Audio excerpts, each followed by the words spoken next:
Welcome to સમર્પણ techno school channel. ધોરણ 12 માં આપણે ગતિમાન વિદ્યુતભાર અને ચુંબકત્વ ચેપ્ટર શીખીએ છીએ।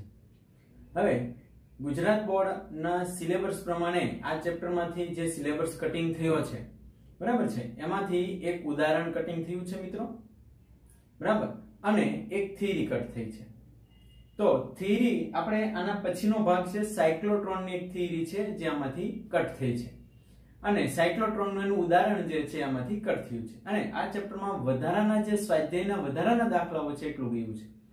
જો કે સ્વાધ્યાયના વધારાના દાખલા નીટ જેડબલઈ માટે પ્રેક્ટિસ કરતા હોઈએ છે, તો એટલો જ ભાગ માત્ર આમાંથી કટ થયેલો છે। બાકી જેટલું પણ તમને લખાયું છે, સમજાવ્યું છે, તો નોટબુક આપી છે, બધું જ તમે સેમ ટુ સેમ તૈયાર કરશો તો બહુ વ્યવસ્થિત અને સારી રીતે શીખી શકશો, બરાબર। બહુ સિમ્પલ અને ખૂબ જ ડિમ્પલ આપણે શીખવાનું છે।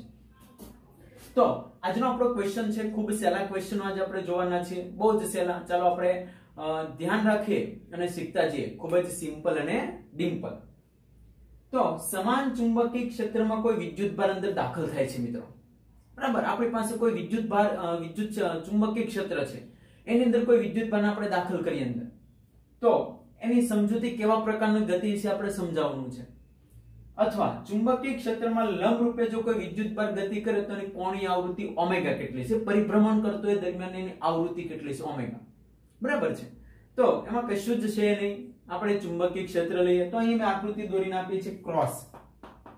મિત્રો આ ક્રોસ જે છે એ ચુંબકીય ક્ષેત્રની કઈ દિશા બતાવે છે તમને ખ્યાલ છે? અંદરની તરફ કે બહારની તરફ? યસ, ચુંબકીય ક્ષેત્રની અંદરની તરફની ડાયરેક્શન છે, બરાબર।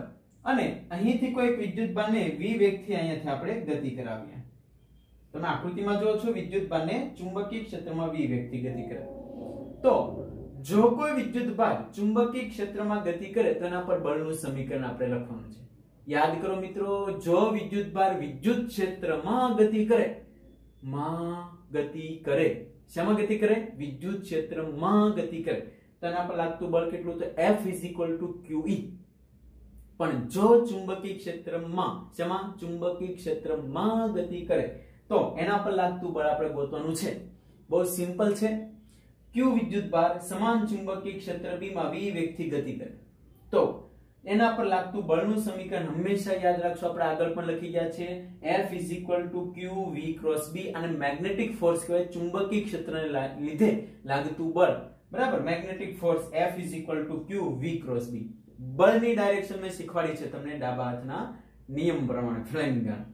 આ ડાયરેક્શન છે એ ચુંબકીય ક્ષેત્રની દિશામાં રાખો, આ આંગળી જે છે ને વેગની દિશામાં રાખો, પ્રવાહની દિશામાં રાખો તો બળ તમને આ તરફ મળશે। ચાલો ચુંબકીય ક્ષેત્ર રાખીએ। ચુંબકીય ક્ષેત્ર કઈ બાજુ છે? અંદર। વેગની ડાયરેક્શન આ બાજુ, તો બળ કઈ બાજુ લાગે? ઉપરની તરફ, એટલે કેન્દ્રમાં। અહીંયા આવીએ, ચુંબકીય ક્ષેત્ર અંદર, વેગ ઉપરની તરફ, બળ કઈ બાજુ લાગે? અંદર। અહીંયા આવીએ, ચુંબકીય ક્ષેત્ર અંદર, વેગ આ તરફ, બળ કઈ બાજુ લાગે? અંદરની તરફ।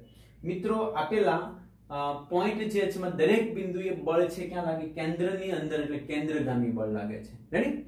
અને વેગ હંમેશા દરેક બિંદુ પાસે સ્પર્શકની દિશામાં મળે છે, બરાબર। એટલે ખાસ ધ્યાન રાખજો, વિદ્યુતભારનો જે વેગ જે છે એ ચુંબકીય ક્ષેત્ર બંને એકબીજાને લંબ છે, બરાબર। અને કેન્દ્રની દિશામાં જકડી રાખે છે, એટલે આપેલા ગતિપથ છે, કોઈ તમને પૂછે ચુંબકીય ક્ષેત્રમાં વિદ્યુતભારનો ગતિપથ કેવો હોય તો કે વર્તુળાકાર હોય। કેવો હોય? વર્તુળાકાર। એટલે હંમેશા વિદ્યુતભાર છે એ વર્તુળાકાર દિશામાં ગતિ કરે જ્યારે ચુંબકીય ક્ષેત્રમાં દાખલ થાય ત્યારે। V અને B એકબીજાને કેટલા ખૂણે છે મિત્રો? V અને B, તો V અને B એકબીજાને 90 ના ખૂણે છે, જો એનું મૂલ્ય લખીએ VB sin 90, sin 90 ની કિંમત 1 થાય તો QVB આનું મૂલ્ય મળે। બહુ સિમ્પલ છે, કશું જ અઘરું નથી। હવે V અને B એકબીજાને લંબ હોવાથી અને કેન્દ્રની દિશામાં બળ લાગતું હોવાથી હંમેશાનો માર્ગ જે છે કેવો હોય છે? વર્તુળાકાર હોય છે। આ ખાસ આપણને ખ્યાલ છે, કેન્દ્રગામી બળ અંદરની તરફ લાગે, બરાબર છે, સ્પર્શકની દિશામાં તેનો વેગ હોય, તો આ વેગને લીધે અથવા તો કેન્દ્રગામી બળને લીધે એનો ગતિમાર્ગ હંમેશા વર્તુળાકાર હોય છે। એક ખાસ નોંધ રાખશો, યાદ કરો મેં તમને કાર્ય ઉર્જા પાવરના ચેપ્ટરમાં શીખવાડ્યું છે, કાર્ય બરાબર બળ ગુણ્યા સ્થાનાંતર cos θ। બળ અંદરની તરફ, સ્થાનાંતર સ્પર્શકની દિશામાં, બંને વચ્ચેનો ખૂણો 90, cos 90 ની કિંમત 0 થાય એટલે કાર્ય શૂન્ય થાય। જો કાર્ય શૂન્ય હોય, बराबर छे। तो गति ऊर्जानी केवी होय मित्रों? अचल होय। એટલે દરેક બિંદુ પાસેની ગતિ ઊર્જા અચળ હોય અને કાર્ય હંમેશા કેવું થાય? શૂન્ય। આ નોંધ લખાવી છે, એમસીક્યુ માં તમને પૂછી શકે, બરાબર। એટલે જે મેં તમને નોટ્સ લખીને આપી છે એમાં એક ક્વેશ્ચન મેં અહીંયા સુધીનો સમજૂતી આપો, તો અહીંયા સુધી લખવાનું છે તમારે, રેડી। અને જો આપેલો ક્વેશ્ચન તમને આગળ પૂછે કે દાખલ થતા વિદ્યુતભારની કોણીય આવૃત્તિ મેળવો, કયું સમીકરણ મેળવવાનું છે? કોણીય આવૃત્તિ। તો અહીંયા આપણે આગળના મુદ્દામાં જઈએ છીએ, રેડી। મેં બે ક્વેશ્ચન અહીંયાથી અલગ અલગ તમને સમજૂતી તરીકે પાડેલા છે। પહેલો ક્વેશ્ચન ખૂબ સરળ છે, કશું જ નથી, વિદ્યુતભારને v વેગથી ચુંબકીય ક્ષેત્રમાં દાખલ કરો એટલે એનો ગતિમાર્ગ વર્તુળાકાર હોય અને તેના પર લાગતું બળનું સમીકરણ સિમ્પલ અને ડિમ્પલ કયું છે? F = qvb। કાર્ય નોંધ લખાવી છે, કાર્ય હંમેશા કેવું હોય? શૂન્ય। ગતિ ઊર્જા કેવી હોય મિત્રો? અચળ, બરાબર છે। કાર્ય ઊર્જા પ્રમેય તમે લગાવી શકો છો। હવે કોણીય આવૃત્તિનું આપણે સમીકરણ મેળવવું છે। કયું સમીકરણ મેળવવું છે? કોણીય આવૃત્તિનું સમીકરણ। તો એના માટે આપણે આકૃતિનો અહીંયાથી તમને ક્વેશ્ચન પણ પૂછી શકે, આપણે આગળ લખીએ છીએ આ જ પોઈન્ટમાં પ્રશ્ન પૂછી શકે, વિદ્યુતભાર જો ચુંબકીય ક્ષેત્રમાં θ ખૂણે પસાર થાય તો તેની કોણીય આવૃત્તિનું સમીકરણ મેળવો અથવા તો સમજાવો, બરાબર છે। θ ખૂણે વિદ્યુતભાર ગતિ કરે તો આપણો પ્રશ્ન પણ છે અને આ ક્વેશ્ચનને તમે અહીંયાથી કન્ટિન્યુ પણ કરી શકો છો, બરાબર। આપણે કોણીય આવૃત્તિનું સમીકરણ મેળવવાનું છે એટલે દરેક વિદ્યાર્થી મિત્રો ખાસ સમજૂતી છે, ખાસ આપણે ધ્યાનમાં રાખીએ અને આકૃતિ આ ભાગને આપણે ઇરેઝ કરીએ અને કઈ જરૂર નથી, બરાબર છે। તમે ધ્યાનમાં લખીને મેં આપેલું છે એના પર ફોકસ કરજો। તો આ પોઈન્ટને આપણે અહીંયાથી દૂર કરીએ છીએ। તો ચાલો આપણે કોણીય આવૃત્તિનું સમીકરણ મેળવવું છે। તો જો θ ખૂણે ગતિ કરે તો કઈ રીતે આકૃતિ બનશે આપણી, બરાબર છે। સમજો કે અહીંયા તમને આકૃતિ ડ્રો કરી દઈએ છે, આ x અક્ષ છે, આ y અક્ષ છે અને આ z અક્ષ। અહીંયા કોઈ આપણો વિદ્યુતભાર છે ધન, એ v વેગથી ચુંબકીય ક્ષેત્રમાં ગતિ કરે છે। સમજો ચુંબકીય ક્ષેત્ર આપણે આપી દઈએ છે, ચુંબકીય ક્ષેત્ર x દિશામાં છે અને θ ખૂણે ગતિ કરે છે, રાઈટ। તો વેગના બે ઘટક પડે, એક તો સમાંતર ઘટક પડે વેગનો જેને આપણે કહીએ છીએ v cos θ અને બીજો લંબ ઘટક પડે જેને આપણે કહીએ છીએ v sin θ, બરાબર છે। એટલે વેગના બે ઘટક પડશે। હવે v અને b બંને એક દિશામાં છે, આપણે હમણાં જ સમીકરણ લખ્યું F = q v cross b। v અને b એક દિશામાં હોય તો q v b sin 0 લખાય, બરાબર। અથવા જો બંને પરસ્પર વિરુદ્ધ હોય એટલે q v b sin 180 લખાય, બરાબર છે। 0 અથવા તો 180 ની કિંમત કેવી થાય? 0। એટલે સમાંતર ઘટકને લીધે વિદ્યુતભાર ઉપર કોઈ બળ નહીં લાગે, ખાસ ધ્યાન રાખજો। સમાંતર ઘટકને લીધે વિદ્યુતભાર ઉપર કોઈ બળ નહીં લાગે, એ x અક્ષ ઉપર એની ગતિ ચાલુ રહેશે। હવે લંબ ઘટક જે છે એ ચુંબકીય ક્ષેત્રને લંબ હોવાથી, ખાસ ધ્યાન રાખો, b અને વેગનો લંબ ઘટક લંબ હોવાથી તેના પર બળ લાગે। sin 90 ની કિંમત અહીં આપણે sin 90 ની કિંમત મૂકીએ તો 1 થશે, એના પર બળ કેટલું લાગે? qb। કયા ઘટકને લીધે? sin ઘટક। એટલે એ ઘટકને લીધે એના પર બળ લાગે, પરિણામેનો ગતિમાર્ગ જે છે એ કેવો બનશે? વર્તુળાકાર બને। કેવો બને? વર્તુળાકાર। એટલે આપણે એને હેલિકલ પથ કહીએ છીએ। કયો પથ કહીએ છીએ? હેલિકલ। આપેલો વિદ્યુતભાર અહીંયાથી વર્તુળાકાર માર્ગે ગતિ કરે છે, બરાબર।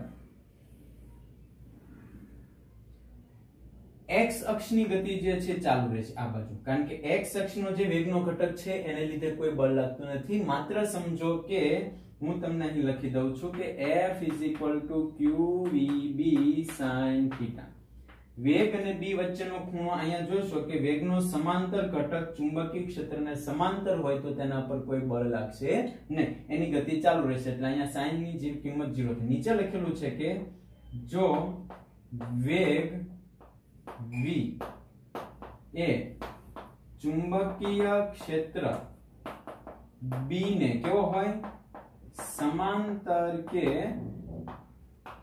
प्रति समांतर होय तो તેના પર કોઈ અસર નહીં થાય. એનો મતલબ કે એ એની ગતિ x દિશામાં ચાલુ રાખશે, એટલે કે સમાંતર ઘટકને લીધે એની ગતિ કેવી રહેશે મિત્રો? ચાલુ રહેશે, એના પર કોઈ બળ લાગશે નહીં. ખ્યાલ પડ્યો? હવે અહીંયાથી અહીંયા સુધીનો એક આંટો પૂર્ણ કરે એ દરમિયાનનું જે કાપેલું અંતર છે ને મિત્રો આપણે પેચ અંતર કહીએ છીએ. એ પણ આપણે સમીકરણ મેળવી દઈએ કેટલું હોય છે. બરાબર છે.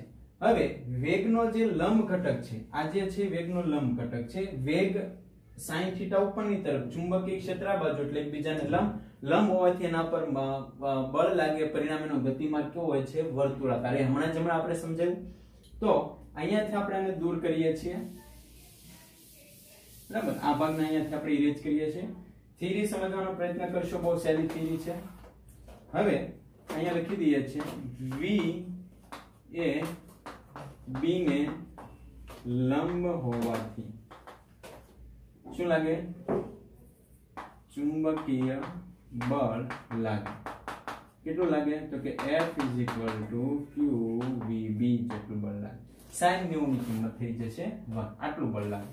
બરાબર, આને મેગ્નેટિક ફોર્સ કહીએ છીએ. F = qvb. હવે આ જે વર્તુળાકાર માર્ગ છે એની ત્રિજ્યા મેળવી છે. બરાબર, જેને આપણે એનો હેલિકલ પથ પણ કહીએ છીએ. વેગ જે છે ચુંબકીય ક્ષેત્રને વેગ લંબ હોવાથી બરાબર તેનો માર્ગ જે છે કેવો બને છે? વર્તુળાકાર, જેને આપણે હેલિકલ પથ કહીએ છીએ. કેવો પથ? વર્તુળાકાર અથવા તો હેલિકલ પથ, સ્પ્રિંગ જેવો પણ કહી શકો છો.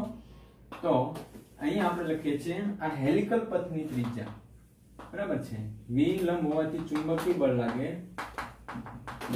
પરિણામે તેનો ગતિ માર્ગ કેવો બને છે? હેલિકલ બને. બરાબર, આ હેલિકલ પથની ત્રિજ્યા કેટલી હોય મિત્રો? હેલિકલ પથની ત્રિજ્યા તો કે આપણને ખબર છે એક પરિભ્રમણ પૂર્ણ કરે બરાબર છે એ દરમિયાન લાગતો સમય છે વેગ બરાબર 2πr ભાગ્યા t પણ લખી શકો છો. અને આપણને કેન્દ્રગામી બળ લાગે છે તો આપણે લખીએ છીએ કે આ પાઈને લાગતું કેન્દ્રગામી બળ = ચુંબકીય બળ થાય. બરાબર, વર્તુળાકાર માર્ગ હમણાં આપણે લખી ગયા છે થિયરી કે વર્તુળાકાર માર્ગ દરમિયાન લાગતું કેન્દ્રગામી બળ કેટલું હોય? mv² અને ચુંબકીય બળ કેટલું લાગે છે? qvb. ઓકે, તો ત્રિજ્યા કેટલી થશે? તો અહીં આપણે લખી દઈએ છીએ હેલિકલ પથની ત્રિજ્યા વેગ જશે એટલે r r ને કરતા બનાવો એટલે mv/qb આની ત્રિજ્યા થશે. મતલબમાં વેગનો કયો ઘટક આવશે? તો કે લંબ ઘટક v sin θ. અહીંયા તમે વેગની જગ્યાએ લખી શકો છો v sin θ. રેડી? જો MCQ કોઈ સોલ્વ કરવાનો આવે તો cos θ ને લીધે એની ગતિ અચળ રહેશે, એના પર કોઈ બળ લાગતું નથી. હવે આપણને ખબર છે કે ગતિ દરમિયાન કોણીય ઝડપ મેળવવું છે અને આપણે આમ પણ લખી શકીએ છીએ p/qb. ખાસ ધ્યાન રાખજો, MCQ માં તમને પૂછી શકે બરાબર છે ત્રિજ્યા વધે તો વેગમાન વધે, એટલે કે ગતિપથની ત્રિજ્યા વધે તો વેગમાન પણ વધે. બરાબર છે, આ જો ગતિમાર્ગ વર્તુળાકાર હોય અને જો એની ત્રિજ્યા વધતી જાય તો વેગમાન પણ વધે. આ પોઈન્ટ આના પરથી આપણે લખેલો છે. હવે ગતિ દરમિયાન એની કોણીય વેગ નો સંબંધનું સમીકરણ લખીએ તો કે કોણીય વેગ નું સમીકરણ ખબર v બરાબર r ઓમેગા, ઓમેગા બરાબર v/r. તો અહીંયા r ની કિંમત છે મૂકી દઈએ v/qb. તો ઓમેગા બરાબર qb/m. આ આપણને થશે એનું કોણીય ઝડપ. કોણીય ઝડપ જે છે મિત્રો એ ખાસ જોજો ત્રિજ્યા પર આધારિત નથી. ત્રિજ્યા વધવાથી કોણીય વેગ બદલાતો નથી. તો અહીં તમને ખાસ લખી દઉં છું ત્રિજ્યા બદલાવાથી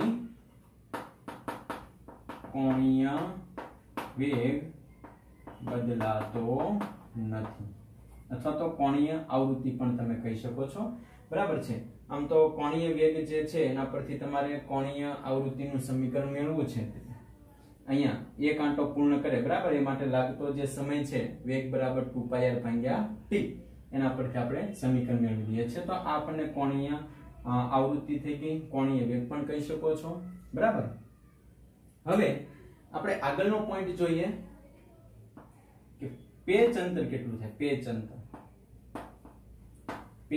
અંતર જેને આપણે કહીએ છીએ p અંતર બરાબર વેગ નો કયો ઘટક આવશે મિત્રો? આ ગતિ કરવા માટે વેગનો કયો ઘટક છે? તો કે સમાંતર ઘટક। આ બાજુ ગતિ કરવા માટે વેગનો સમાંતર ઘટક છે ને એ માટે લાગતો સમય t। તો વેગનો સમાંતર ઘટક આપણે એમને રહેવા દઈએ અને સમયની કિંમત શું છે? વેગ બરાબર અંતર ભાગ્યા સમય। અહીં લખીએ છીએ સમય બરાબર અંતરના છેદમાં વેગ, બરાબર। આ કિંમત આપણે અહીં બનાવીને મૂકીએ તો આપણને કોણીય વેગ એટલે સમીકરણ આપણને મળી જશે। તો અહીં જોઈએ સમય બરાબર અંતર ભાગ્યા વેગ, આ વેગ અને આ વેગ બે સમાન છે, ઉડી જશે, બરાબર। તો અહીં r ની કિંમત આપણે અહીં આપીએ છીએ, કિંમત અહીં મૂકી દઈએ એટલે આપણું પેચ અંતરનું સમીકરણ મળી જશે 2π। r ની જગ્યાએ શું મૂકીએ છીએ? 2π mv ના છેદમાં qb, બરાબર છે। આ આપણું પેચ અંતર થઈ ગયું જે તમને આપેલું છે 2π mv ના છેદમાં qb, બરાબર છે। જે ખાસ ધ્યાનમાં રાખજો, અહીંયા ફરીથી સમજાવું છું આ થિયરી। આ જે પેચ અંતર વાળી થિયરી છે એકવાર ફરીથી ટૂંકમાં રિપીટ કરીએ। આ તમને આપેલી છે x y અને z, આમાં ચુંબકીય ક્ષેત્ર લગાવ્યું છે અને કોઈ વિદ્યુત ભાર છે ને આવી રીતે ગતિ કરાવીએ છે તો v વેગ, તેના ખૂણાની નજીકનો ઘટક પડે v cos θ પડે અને આ ઘટક પડે v sin θ। ચુંબકીય ક્ષેત્ર અને વેગ બંને એક દિશામાં હોવાથી સમીકરણ આપણું ખ્યાલ છે F qvb sin 0। sin 0 ની કિંમત 0 થશે એટલે આ ઘટકને લીધે કોઈ બળ લાગશે નહીં, માત્ર x દિશામાં ગતિ ચાલુ રાખશે। આવી રીતે હેલિકલ પથ દરમિયાન એ પોતાની x દિશામાં ગતિ ચાલુ રાખશે, બરાબર। તો અહીં લખ્યું છે કે સમાંતર કે પ્રતિ સમાંતર હોય તો કોઈ અસર નહીં થાય, પણ જો લંબ હોય તો એનો ગતિમાર્ગ છે હેલિકલ થઈ જશે। હવે આ દરમિયાન એને કેન્દ્રગામી બળ લાગતું હોય છે, કેન્દ્રગામી બળ mv² છેદમાં r બરાબર qvb। r ને કરતા બનાવો એટલે mv ના છેદમાં qb, p ના છેદમાં qb। મિત્રો આ જે સમીકરણ છે એના પરથી તમે ઘણા બધા સમીકરણ બનાવી શકો છો। ધ્યાન રાખજો, નીટ JEE માં હું તમને આના પરથી બીજા ઘણા બધા ટાઈપના સમીકરણો બનાવતા શીખવાડીશ, એટલે જ્યારે પણ પૂછે કેન્દ્રગામી બળ ચુંબકીય બળ તો તમારા મગજમાં આ સમીકરણ આવવું જોઈએ। રેડી? બહુ સિમ્પલ છે।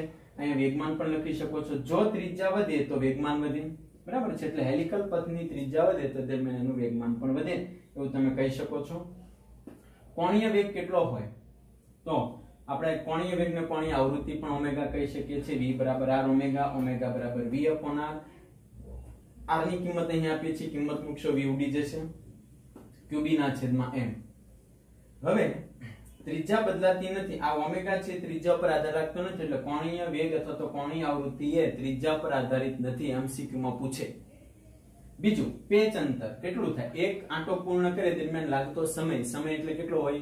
પરિઘ। સમય બરાબર અંતર ભાગ્યા વેગ, અહીં વેગ બંને ઉડી જશે તો 2πr વધે, r ની કિંમત અહીં આપેલી છે mv ના છેદમાં qb।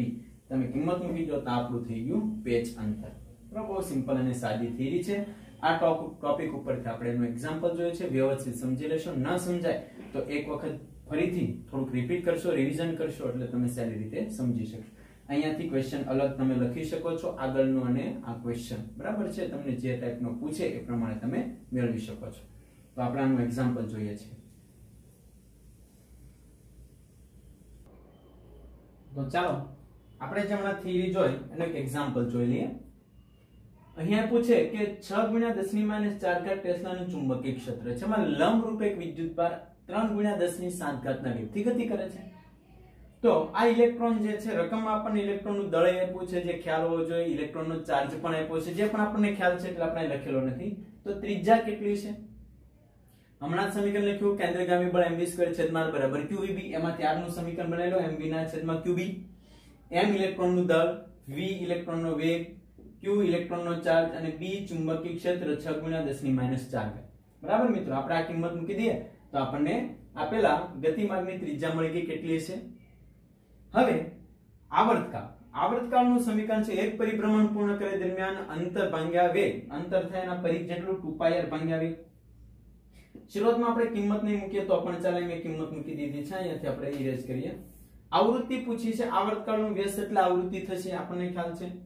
બરાબર છે આવર્તકાળનું વ્યસ્ત એટલે આપણે એને શું કહીએ છીએ 1/t એટલે આપણે આવૃત્તિ તો આવર્તકાળનું વ્યસ્ત કરી નાખીએ f ના છેદમાં v ના છેદમાં 2πr વેગ મૂકી દીધો 2 3.14 r આપણને મળી ગયો 28.14 કિંમત મૂકી દીધી તો 17.1 મેગા મેગા એટલે 10 ઘાત આટલો આપણો જવાબ આવશે બરાબર બહુ સહેલો દાખલો છે કશું કરવાનું નથી તમારા માઇન્ડમાં સમીકરણ ઓલરેડી હમણાં થિયરી ઉપરથી છે ગતિ ઊર્જાનું સમીકરણ છે 1/mv2 પણ ઊર્જા ઇલેક્ટ્રોન વોલ્ટમાં લાવી છે તો આ ગતિ ઊર્જાને ઇલેક્ટ્રોનના ચાર્જ વડે ભાગવાની છે m ઇલેક્ટ્રોનનું દળ v ઇલેક્ટ્રોનનો વેગ એનો વર્ગ કરવાનો છે છેદમાં 2 ગુણ્યા ઇલેક્ટ્રોનનો ચાર્જ આ જવાબ આવશે 2.53 ગુણ્યા 10 ની 3 ઘાત 10 ની 3 ઘાત એટલે આપણે એને કિલો ઇલેક્ટ્રોન વોલ્ટમાં લઈએ છીએ કારણ કે આપણો જે જવાબ પૂછ્યો છે મિત્રો એ કિલો ઇલેક્ટ્રોન વોલ્ટમાં છે તો દાખલો બહુ સહેલો છે સમજૂતી માટે બરાબર છે તમને આ ટાઈપના એમસીક્યુ પણ પૂછે તો તમારે સીધા સમીકરણનો ઉપયોગ કરી અને ગણવાનો રહેશે ફટાફટ આ દાખલો લખી લેશો આપણે બુકમાં પણ લખીને આપેલો છે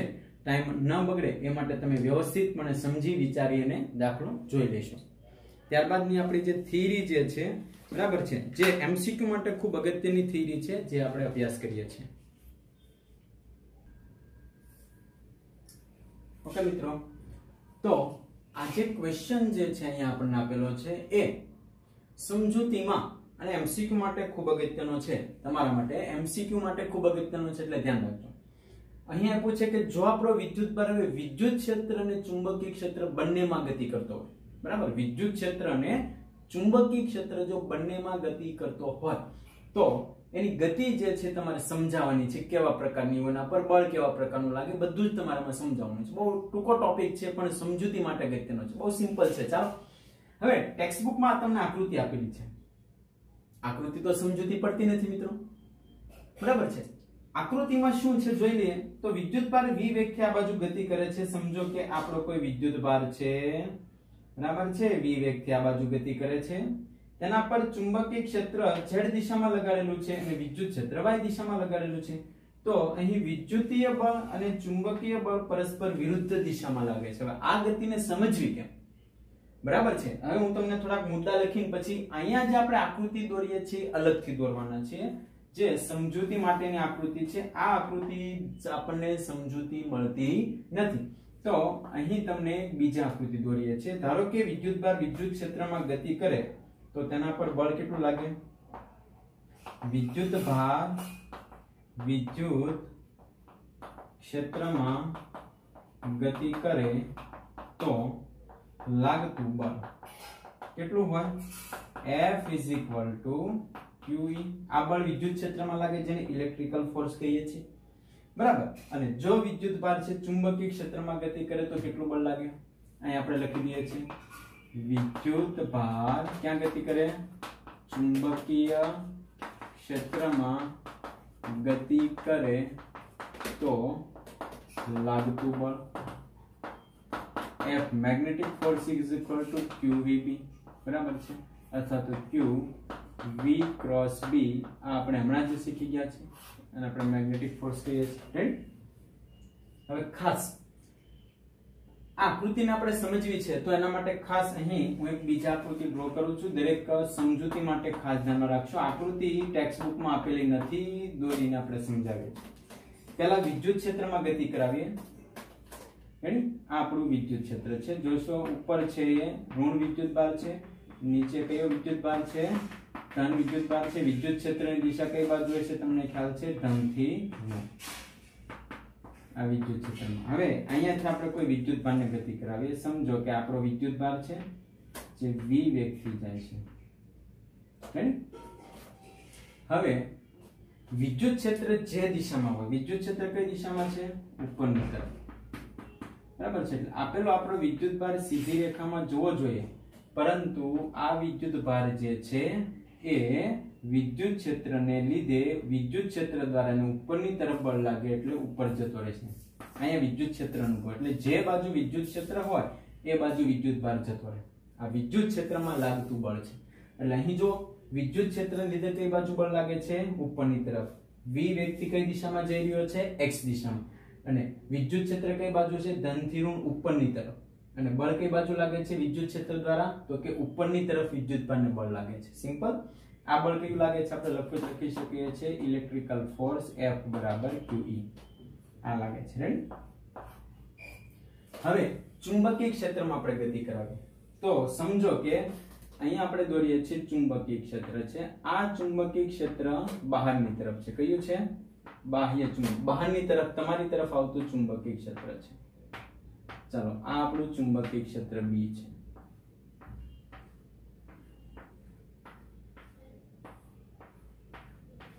રેડી. હવે આમાં આપણે કોઈ વિદ્યુત ભારની ગતિ કરાવી. આ આપણો વિદ્યુત ભાર છે જે v વેગથી આમાં એન્ટર થાય છે. રેડી. હવે ખ્યાલ છે ડાબા હાથના નિયમનો ઉપયોગ કરીએ. v વેગ આ બાજુ છે, ચુંબકીય ક્ષેત્ર આમ છે, તો બળ કઈ બાજુ લાગે જુઓ. v વેગ આ આપણો વેગ બતાવે છે, આ ચુંબકીય ક્ષેત્રના બળ. આકૃતિમાં ખાસ ધ્યાન રાખો v વેગ ચુંબકીય ક્ષેત્ર બહારની તરફ, બળ કઈ બાજુ બતાવે છે? નીચેની તરફ. એટલે આ વિદ્યુત ભાર છે એ સીધી રેખામાં જે જવો જોઈએ એને લીધે એ પોતાના મૂળમાંથી કઈ બાજુ જશે? નીચેની તરફ. બરાબર. એને કયું બળ લાગે છે? Magnetic force F. જોશો v વેગથી જાય છે, ચુંબકીય ક્ષેત્ર z દિશા એટલે તમારી તરફ છે, x y અને z તમારી તરફ ચુંબકીય ક્ષેત્ર એટલે આ ચુંબકીય ક્ષેત્ર કઈ બાજુ છે? બહારની તરફ z દિશા. તો બળ કઈ બાજુ લાગે છે? નીચેની તરફ. રેડી. તો આકૃતિ સમજાઈ ગઈ. આ આકૃતિ માત્ર સમજવા માટે છે, ખાસ ધ્યાન રાખજો. હવે અહીંયા જોઈશું ઇલેક્ટ્રિક ફોર્સ અને મેગ્નેટિક ફોર્સ જે છે ચુંબકીય ફોર્સ. બરાબર છે. એ બંને કેવા મૂલ્યના છે? સમાન. અહીંયા લખ્યું છે ઇલેક્ટ્રિકલ ફોર્સ અને અહીં લખ્યું છે મેગ્નેટિક ચુંબકીય બળ. હવે આ બંને બળ સમાન મૂલ્યના પરસ્પર વિરુદ્ધ છે. તો અહીં આપણે લખી શકીએ છીએ F QB FB. બંને બળને સરખાવશો તો અહીં આપણે લખીએ છીએ આ છે QE અને મૂલ્યને કેમ લખાય? QVB, કારણ કે વેગ અને b હંમેશા લંબ જ હોય. તો અહીં આપણે લખીએ છીએ QVB. QD જે છે તો v બરાબર થશે e ના છેદમાં b. વેગ જે છે મિત્રો એ કોના પર આધાર રાખે છે? વિદ્યુત ક્ષેત્ર અને ચુંબકીય ક્ષેત્ર. વિદ્યુત ચુંબકીય તરંગોમાં આપણા સમીકરણ આવશે, યાદ રાખજો. વિદ્યુત ચુંબકીય તરંગો ચેપ્ટર નાનું ચેપ્ટર છે, એમાં સમીકરણ આવવાનું છે. ત્યારે ફરીવાર હું તમને કહીશ આપણે ક્યાંથી સમજ્યા છીએ. એનો મતલબ જો વિદ્યુત ક્ષેત્ર વધારે છે, બરાબર છે, તો વિદ્યુત ભાર ક્યાં જમા થશે? અહીંયા જમા થશે. અને જો ચુંબકીય બળ વધારે હોય તો વિદ્યુત ભાર ક્યાં જમા થશે? નીચેની તરફ. બરાબર છે. એટલે વિદ્યુત ભાર ગતિ કરતો હોય, જો વિદ્યુત ક્ષેત્ર વધારે હોય તો વિદ્યુત ભાર ઉપર જતો રહેશે, અને જો મેગ્નેટિક ફોર્સ વધારે હોય તો વિદ્યુત ભાર ક્યાં જતો રહેશે? નીચેની તરફ. બરાબર છે. તો આ થિયરી મેં જે તમને સમજાવી છે, બરાબર, એ ખાસ વ્યવસ્થિત આકૃતિ દોરશો. જો તમને સમજૂતી ન મળે તો આ બંને આકૃતિ સમજી આટલું અને આ ભાગ છે તમારે લખવાનો છે. બહુ સહેલો પોર્શન છે. ટેક્સ્ટ બુકમાં મટીરીયલ તમારી પાસે કોઈ પણ હોય તેમાં કમ્પેરિઝન કરી અને વ્યવસ્થિત એમાં આપેલું હોય તે પ્રમાણે પણ તમે લખી શકો છો. બરાબર. ફટાફટ તમે આટલું સમજી અને લખી લેશો. તો આજનો આપણો આટલો લેક્ચર છે આપણે અહીં સુધી રાખીએ છીએ. બરાબર. નેક્સ્ટ આપણે સાયક્લોટ્રોન જે આ વખતે સિલેબસમાંથી કટ કરેલો વિભાગ છે એની સમજૂતી આપવાના છીએ. બરાબર. અને આપણે અગત્યની લાસ્ટ થિયરી છે ગેલોનોમીટર. બરાબર છે. ગેલોનોમીટરના આપણે થિયરી શીખવાના છીએ.